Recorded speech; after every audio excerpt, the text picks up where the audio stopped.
นแดนแคว้นแห่งความฝันสวยงามตะการดังหนึ่งเทวันสรรสร้างสมคำเล่าลือเมืองหลวงพระบาทปราสาทเวียงวังแวววาวสะดุดตายอดผู้สีสูงเด่นงามล้ำวัดวาอามเป็นมิ่งขวัญเมืองสง่าฝูงชนทั่วไป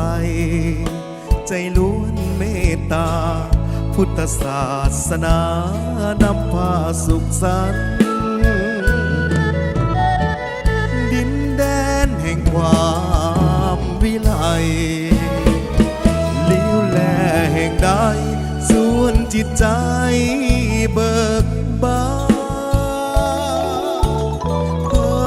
นเที่ยวสมที่ลมสำลาพบเห็นแต่หอยิ้มนั้นภาพหวานซึ้งตึงใจถิ่นแดนใดใสจะเปรียบมือฝังใจติดเตือนบ่อาจลงเลือนลืมได้ยิ้มนั้นแน่ตรึงซาบซึ้งเหลือไทยมีค่าความหมายไม่ตีต่อกัน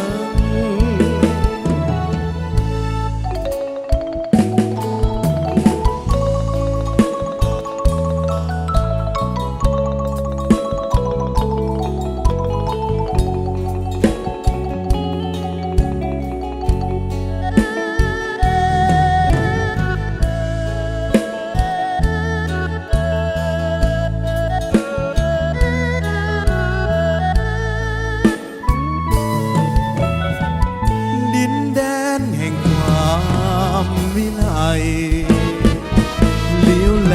แห่งใดส่วนจิตใจเบิกบานขอเที่ยวสมพี่ลมสำลาพบเห็นแต่หอยยิ้มนั้นภาพหวานซึ้ง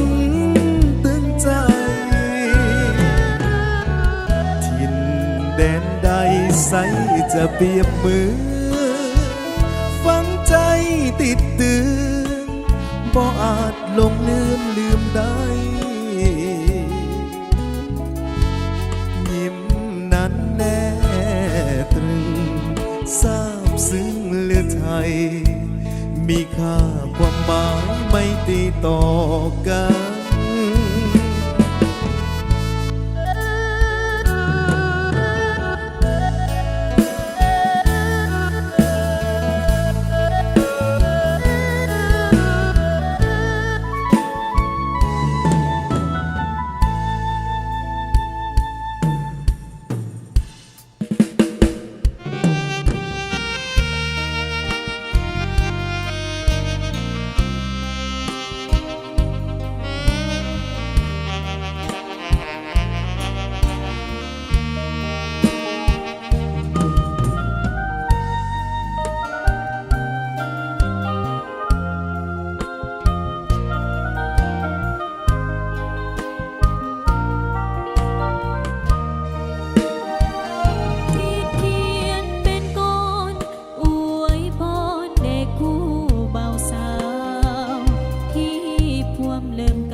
ถึงสวรรค์นั้นใจจะขา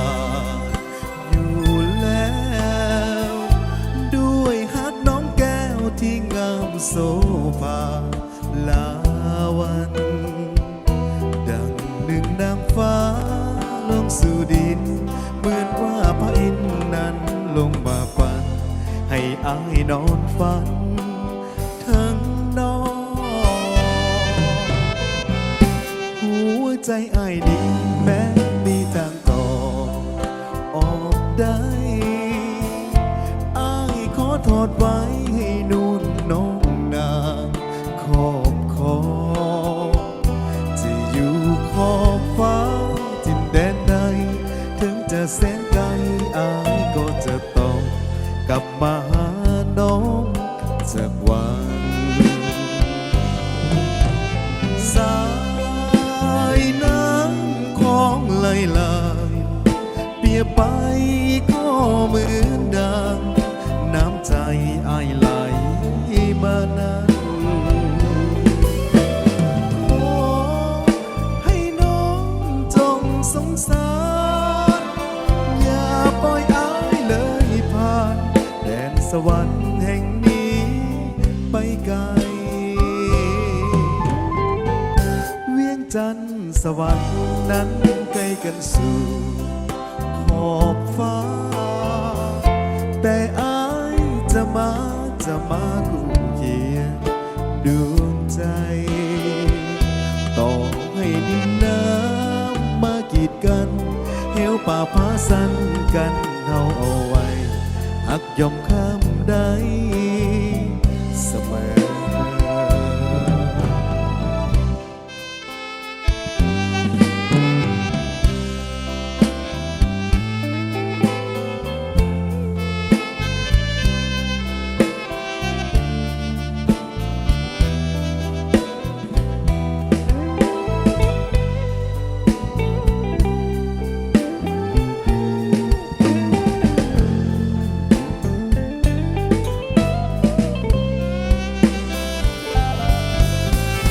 สายน้ำของไหลไหล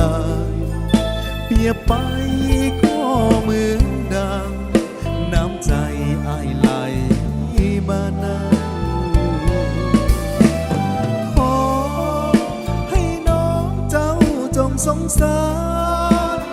อย่าปล่อยอายเลยผ่านแดนสวรรค์แห่งนี้ไปไกล เวียงจันทร์สวรรค์นั้นใกล้กันสู่ขอบฟ้า แต่อายจะมาคู่เคียงดวงใจ ต่อให้ดินน้ำมากีดกันเหวป่าพาสันกันเอาไว้หักยอมข้ามได้เสมอ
สา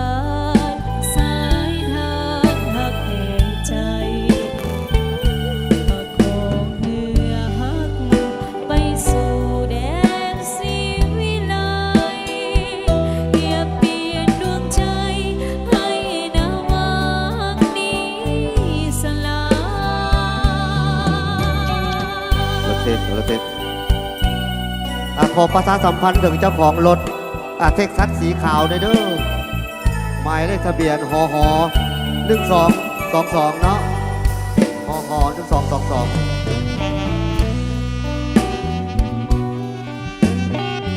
ประชาสัมพันธ์ถึงเจ้าของรถ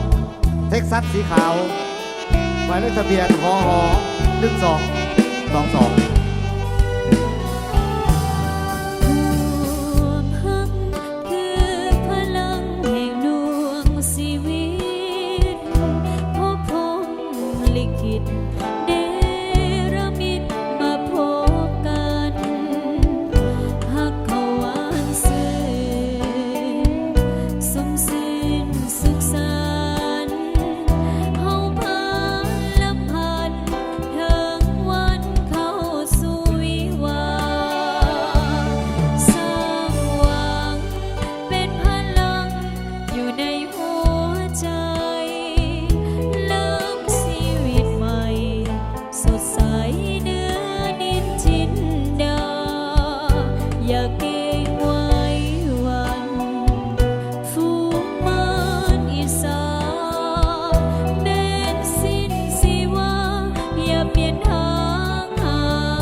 ไปสู่